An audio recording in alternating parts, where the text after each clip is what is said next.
That's what the clicking is. It's just putting in those peak amps to get the car to turn over. Hey guys, Jeremy here, and today we're taking a look at the DBPOWER portable jump starter, which was sent to me at no charge for this review. And if you've ever used one of these jump starters, you know how priceless these things are. I mean, these are taking the place of jumper cables. With a portable jump starter like this, you don't have to have a second car. You don't have to have a second battery. You won't be stranded out in a dark parking lot. You won't be stranded on a cold day because these are going to be able to start multiple different types of engines. Now, this one here is a 4,000 peak jump start, which means that the running amps are at 2,000 amps, which is going to be enough to start any passenger car. But maybe you've got a big truck. Maybe you got a dually. Maybe you got a 1-ton dually. Maybe you got a 7.4 liter engine. This at 4,000 peak amps is going to be able to start it. Now, a passenger car is going to need anywhere between 300 and 700 amps to jump start that dead battery. This being at 2,000 running amps, going to get any gas engine. It's also going to get any diesel engine up to 10 liters, being that 4,000 peak amps.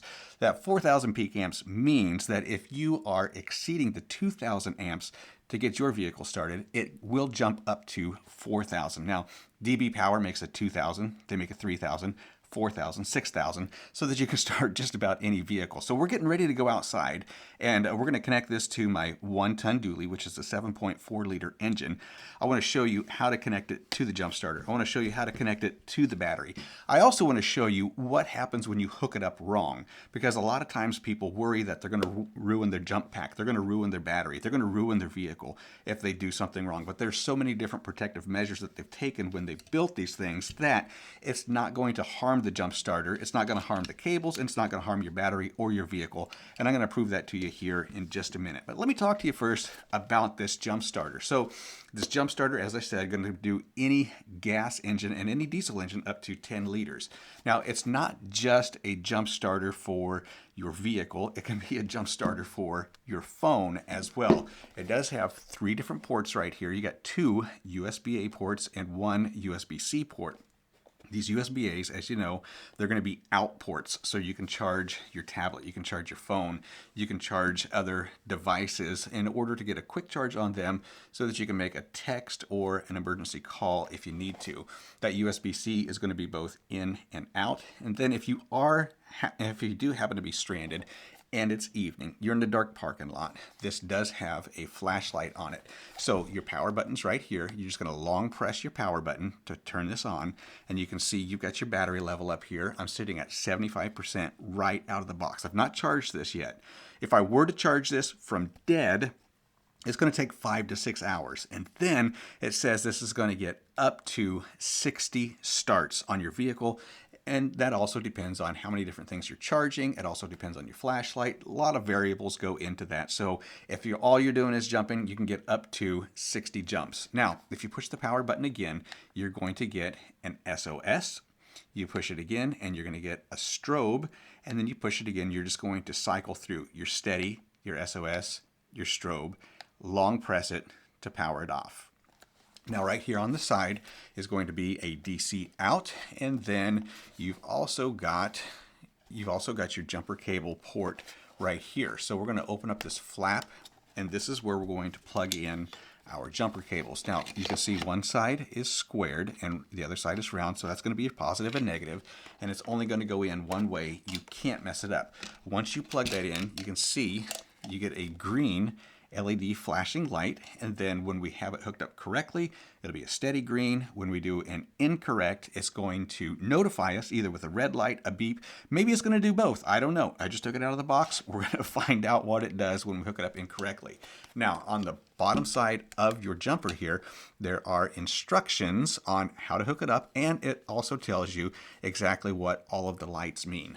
Let me show you the charge before we go outside, because it is not a quick charge. Here's the charging cable that they send with it. I could charge my cell phone if I wanted to, and I want you to see this. My phone is sitting at 85% right now, so we're not going to get the best charge possible. We will get a charge, but it's not going to be as fast as it could be if it was at 0. So I got my battery monitor on. We're going to go ahead and plug this in and see just what we get. There we go.